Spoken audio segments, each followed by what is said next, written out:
Estos héroes de los años 70 quizá traigan a más de uno recuerdos de su adolescencia y juventud.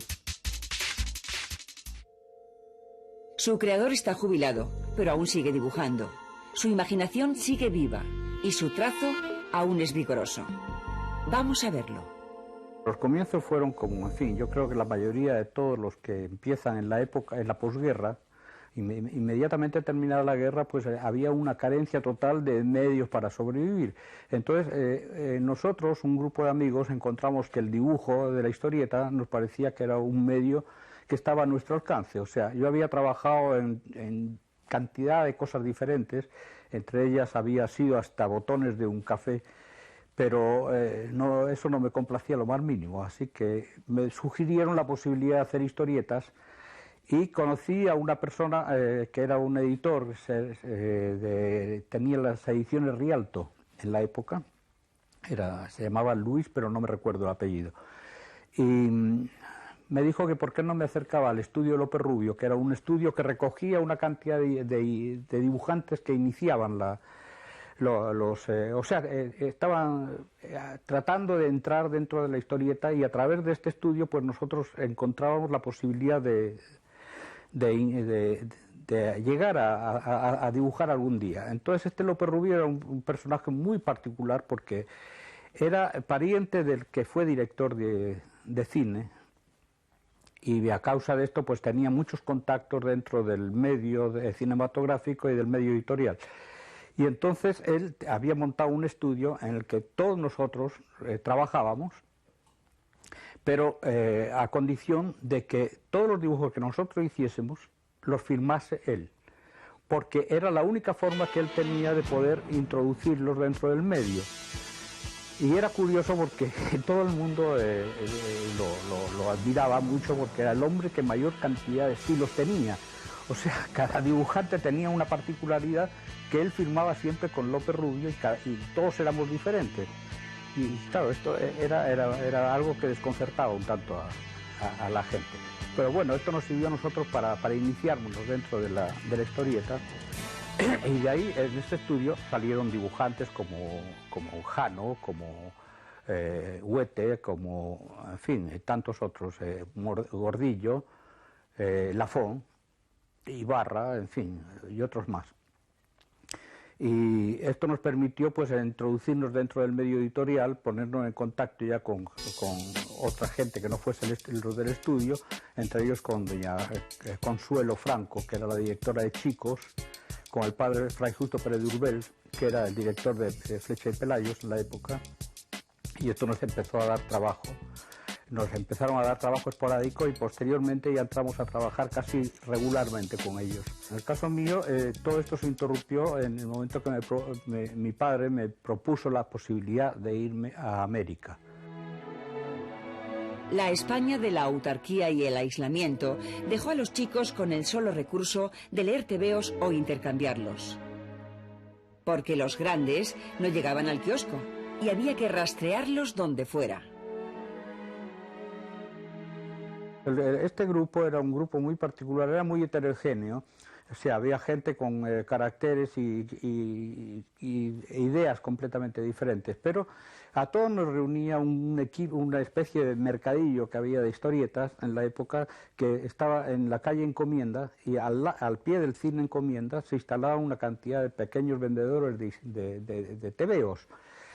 Y ahí nos fuimos interesando y fuimos encontrando una cantidad de material que nos servía de inspiración a nosotros. O sea, ahí encontramos pues los dibujos de Ale Raymond, de Milton Caniff, de Lyman Young, en fin, de cantidad de otros dibujantes de historieta americanos, que era la única referencia que nosotros teníamos de la historieta.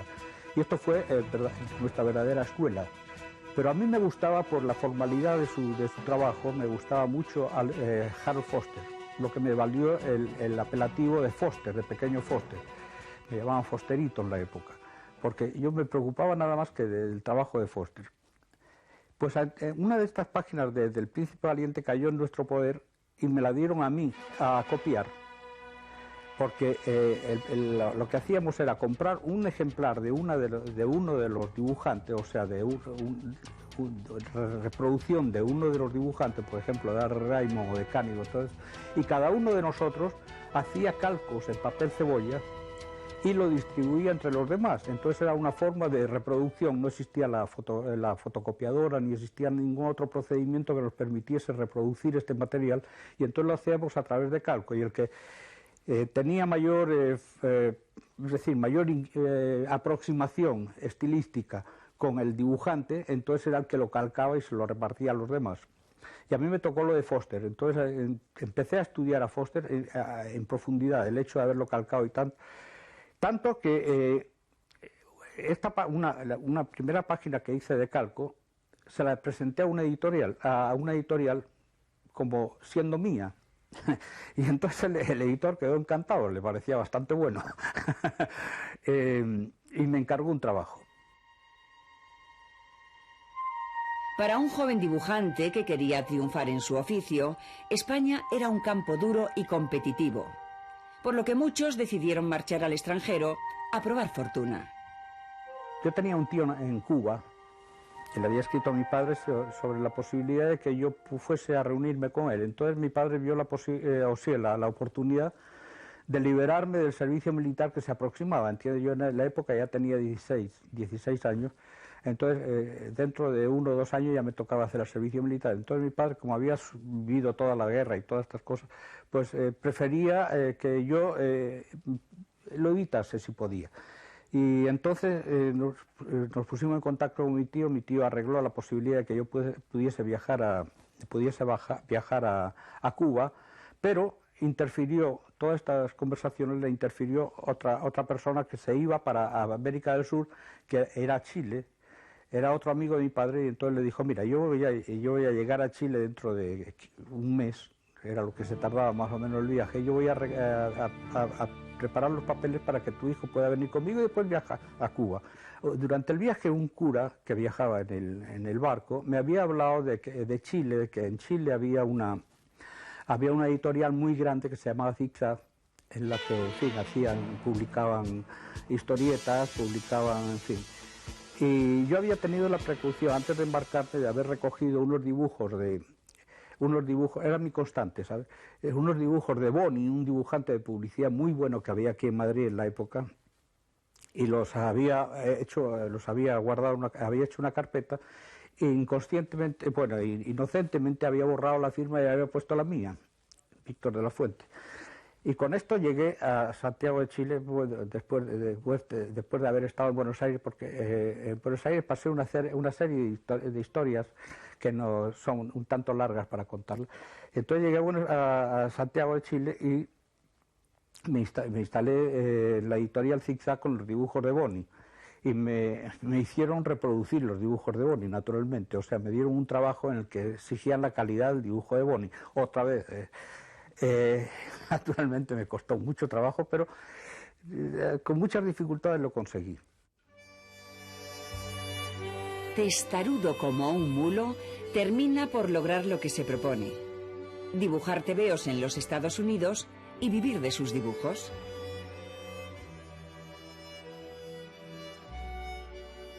Y después fundé mi propia agencia de publicidad, me salí de ahí, de Zigzag, fundé mi propia agencia de publicidad y estuve trabajando durante también casi otros 10 años con mi agencia de publicidad.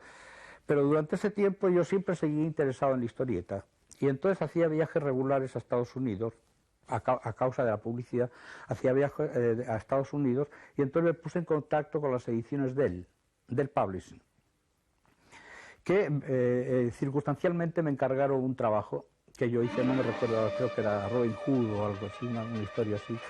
Y lo hice, y en fin, esto me trajo como consecuencia de que regularmente me ofrecían la posibilidad de hacer nuevas cosas.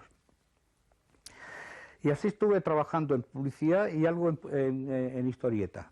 Pero ya te digo, la historieta era, como la había abandonado durante mucho tiempo, pues no era muy bueno. La experiencia USA le da alas para intentarlo en Europa y saltar el charco en sentido inverso. Yo estuve tratando de hacer historietas, naturalmente, porque la colaboración con Dell me abrió de nuevo el deseo de volver a hacer historietas, y empecé a hacer una historieta por mi cuenta, con guión mío, en fin, todo mío, que se llamaba Pony Durango. Y hice algunos dibujos sueltos, así de páginas, en fin, de diferentes páginas. Hice algunos dibujos sueltos que le mandé a mi hermano Ramón, que seguía trabajando aquí en Madrid con Ediciones Real, creo que era en la época, o la editorial Dólar, no me recuerdo. Y entonces le mandé esto y él la continuó la historia y después la publicó en alguna parte, cosa que llegó a manos de Tutén, que en la época había fundado un estudio aquí en Barcelona, donde también reclutaba de nuevo nuevos dibujantes y, en fin, y los formaba y los lanzaba. Y entonces me escribieron a Chile sobre la posibilidad de que yo pudiese colaborar con Tutén, y que estaba de acuerdo. Entonces, para esto las autoridades del país me obligaban a hacer un documento en el que yo delegaba en mis socios todas mis obligaciones y todos mis derechos sobre la agencia de publicidad, por razones fiscales. Documento que yo hice y le dejé a mis socios. Entonces me vine a España, estuve visitando a mi madre, visité a Tutén, naturalmente, y cuando regreso a Chile me encuentro con la sorpresa de que mi socio había vendido mi parte, apoyado, es decir, apoyado en el documento que yo le había dejado, que le daba todos los derechos, o sea, lo autorizaba a ejercer en mi nombre cualquier acción, había vendido mi parte a otras personas. En lo que me encontré sin agencia de publicidad y sin medios tampoco. Entonces decidí decir, bueno, ahora cierro los ojos, me voy a América, en fin. Y me casé y me vine a América. Me vine a Europa, perdón. Y entonces traje unos dibujos que le mostré a Tutén, parece que fueron bastante aceptados, bastante bien aceptados, y entonces me hizo un contrato para trabajar con Fluidway, que era una editorial que se dedicaba a hacer historias de guerra, historias bélicas, en la que los ingleses siempre mataban muchos alemanes y ganaban la guerra ellos solos, en fin. Esto lo estuve haciendo durante 8 años, que llegué a estar saturado ya de soldados y de guerra y de...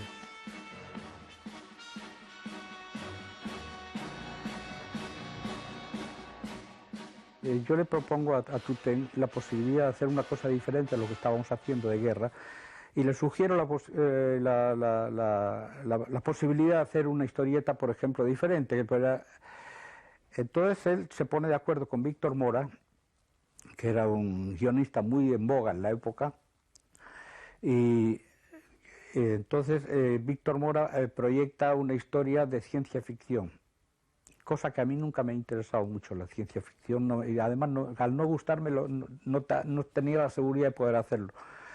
Y le dije que no, eso no me gustaba. Entonces me dijo, mira, yo tengo interés en que tú hagas una historieta, vamos a organizar una historieta en la que tú trabajes, y para venderla al extranjero. Me dijo, vamos a estudiar otra cosa, vamos a hacer un western.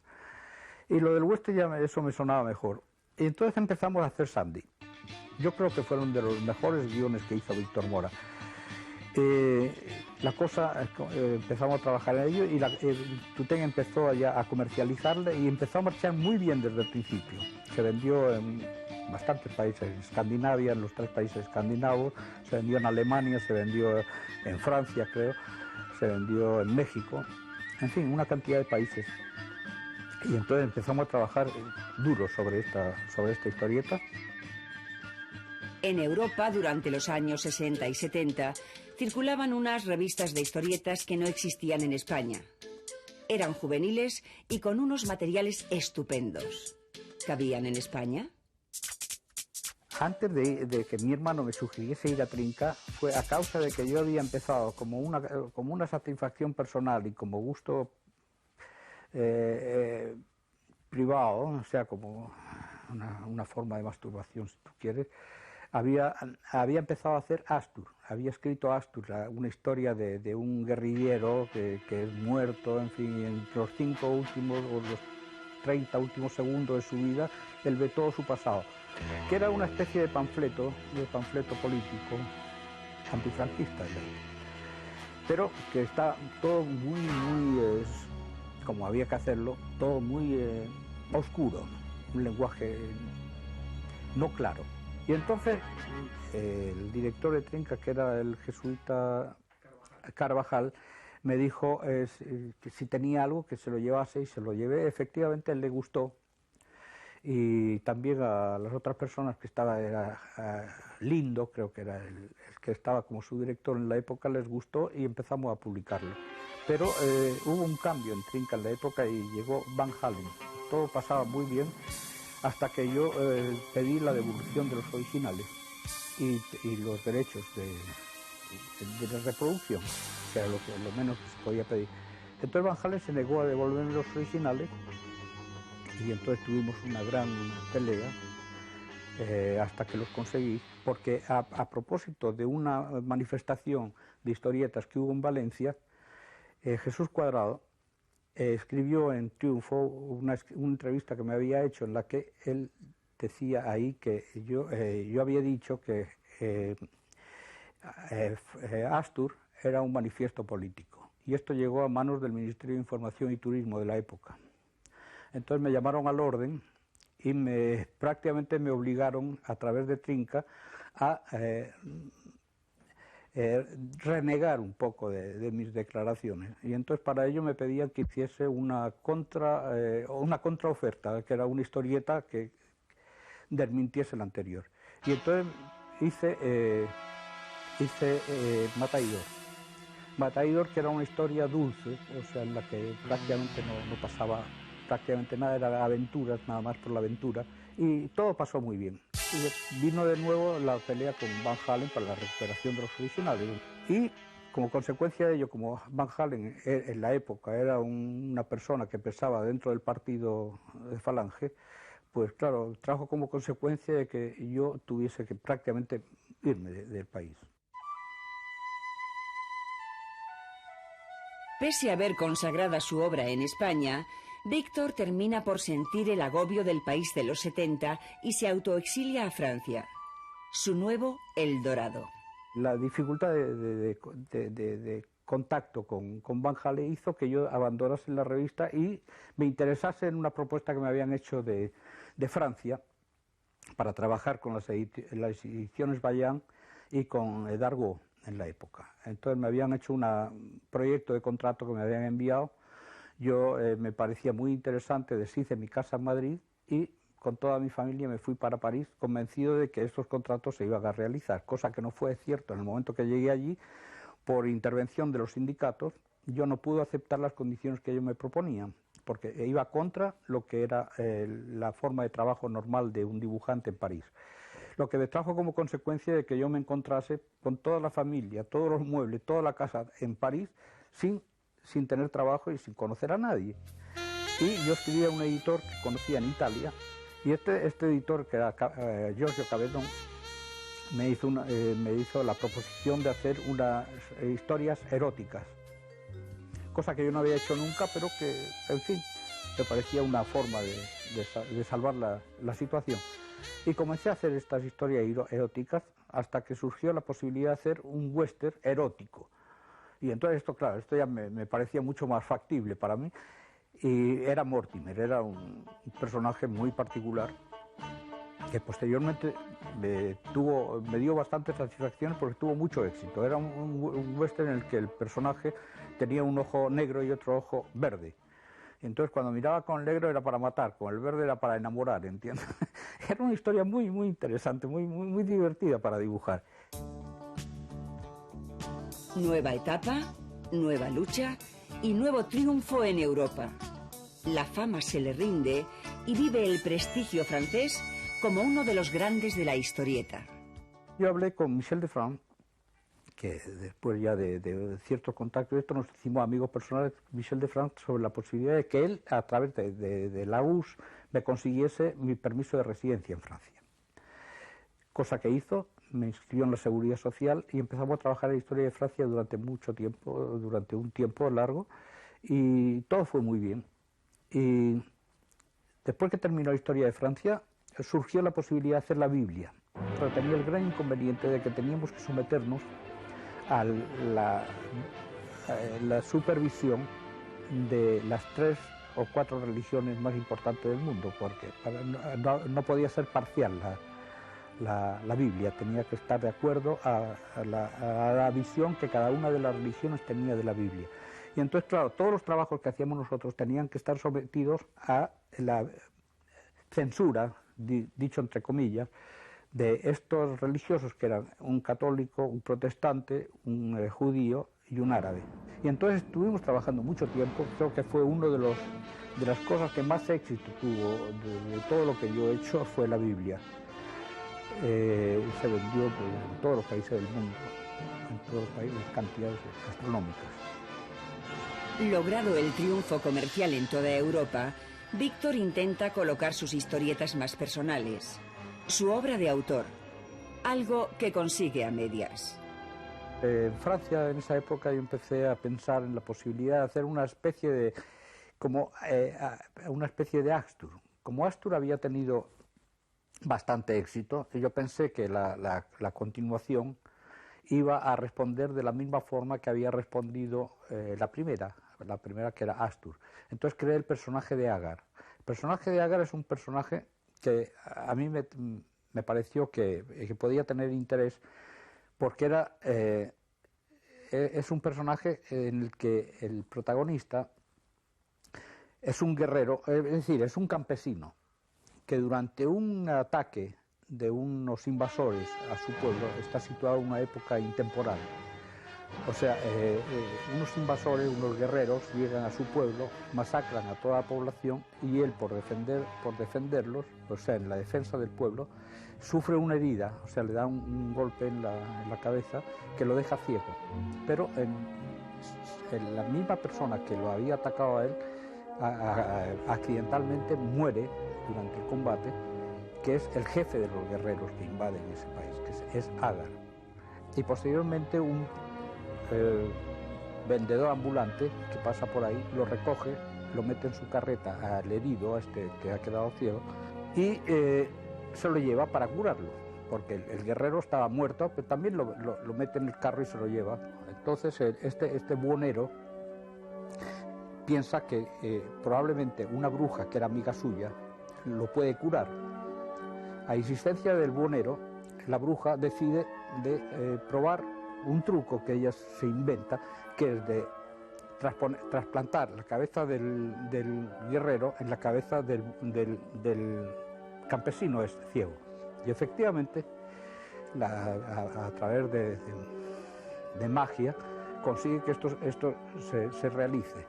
Pero con una particularidad, y es que el campesino ve las cosas a través de los ojos del guerrero, pero juzga lo que ve con la mentalidad de un campesino. Nunca salió en álbum, siempre fue publicada directamente en revista. La primera edición que se hizo en Francia fue en la revista A Suivre.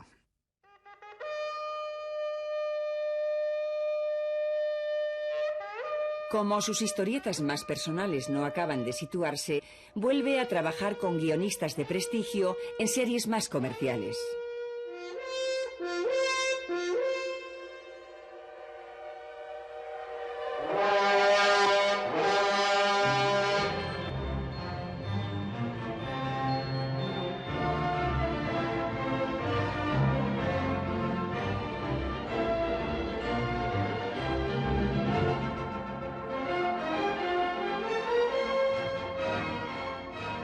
Descolgado de las editoriales más comerciales y ya casi fuera del mercado, el viejo creador contempla nostálgico su obra en el telar.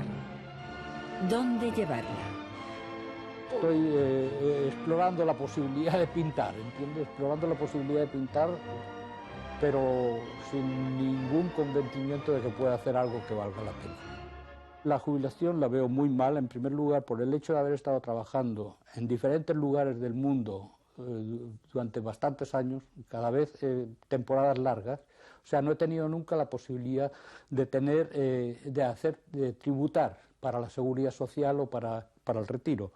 Y entonces, y como es una cosa que uno no prevé, nada que cuando tiene necesidad, pues nunca me había preocupado y por consiguiente ahora llego a una cierta edad en que tendría que estar jubilado, y cosa que no puedo hacer porque no tengo los medios, ¿entiendes? O sea, en ningún país tengo los suficientes fondos como para poder jubilarme. Ya sé que tendré que trabajar hasta el final.